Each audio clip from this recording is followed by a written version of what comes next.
Halo semuanya, perkenalkan, saya Airin April Altis dengan NIM G0025126. Saya dari kelompok B7. Hari ini saya akan menjelaskan mengenai anatomi vesicavalia. Seorang pasien datang ke rumah sakit setelah makan sate kambing terlalu banyak. Nyeri dirasakan di regio kanan atas dan Murphy sign positif. A. Jelaskan mengenai alur saluran sekresi vesicavalia. B. Apa nama otot yang mengelilingi papila duodeni major serta otot-otot penyusunnya. C. Sebutkan nama kelainan vesicavalia beserta gejalanya. Jadi, alur saluran sekresi vesicavalia itu dimulai dari vesicavalia atau kantong empedu, lalu ke ductus cysticus, lalu ductus choledocus, sphincter Oddi, dan duodenum. Alur sekresi vesicavalia merupakan proses terkoordinasi yang mengatur penyimpanan serta pelepasan empedu untuk mendukung pencernaan, terutama pencernaan lemak. Empedu diproduksi secara terus-menerus oleh hepar. Sebagian kecil empedu dapat langsung mengalir menuju duodenum melalui sistem ductus biliaris, tetapi sebagian besar dialihkan ke vesicavalia melalui ductus cysticus untuk disimpan. Di dalam vesicavalia, empedu mengalami proses pengentalan melalui penyerapan air dan elektrolit, sehingga menjadi lebih pekat dan efektif dalam emulsifikasi lemak.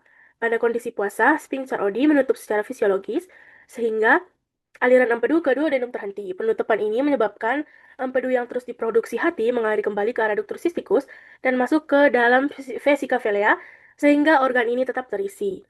Saat makanan berlemak memasuki duodenum, terjadi stimulasi pelepasan hormon CCK dari mukosa osus.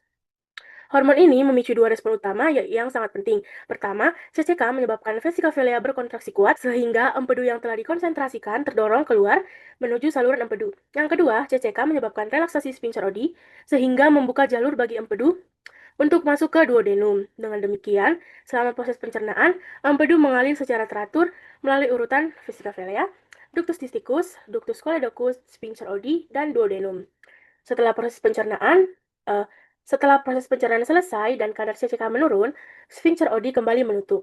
Kontraksi vesicavalia mereda dan empedu kembali disimpan di dalam kantong empedu hingga diperlukan pada siklus pencernaan berikutnya. Proses ini memastikan bahwa empedu tersedia tepat waktu dan dalam jumlah yang sesuai untuk mendukung pencernaan lemak secara optimal. Jadi, otot yang mengelilingi papila duodeni major yaitu sphincter Oddi. Sphincter Oddi merupakan struktur otot halus yang terdiri atas 3 bagian utama yang bekerja secara terkoordinasi untuk mengatur aliran empedu dan getah pankreas ke dalam duodenum. Pertama, sphincter ductus choledocus yang mengelilingi ujung ductus choledocus dan berfungsi mengontrol keluarnya empedu dari saluran empedu utama. Yang kedua ada sphincter ductus pancreaticus yang membungkus ujung ductus pancreaticus dan bertugas mengatur pelepasan enzim pankreas ke saluran cerna. Yang ketiga, sphincter ampulla hepatopancreatica yang mengelilingi ampulla hepatopancreatica dan menjadi pengendali utama aliran gabungan empedu dan getah pankreas menuju papila duodeni major. Ketiga komponen ini bekerja bersama untuk memastikan sekresi berlangsung teratur serta mencegah refluks isi duodenum ke saluran hepatopancreaticus. Jadi, untuk klinis dari vesicavalia ini sendiri yaitu ada kolesistisis, yaitu adalah inflamasi pada vesicavalia yang umumnya disebabkan oleh obstruksi ductus cysticus akibat batu empedu. Peradangan ini menimbulkan nyeri kuadran kanan atas yang dapat menjalar ke punggung atau bahu kanan, terutama setelah mengkonsumsi makanan berlemak.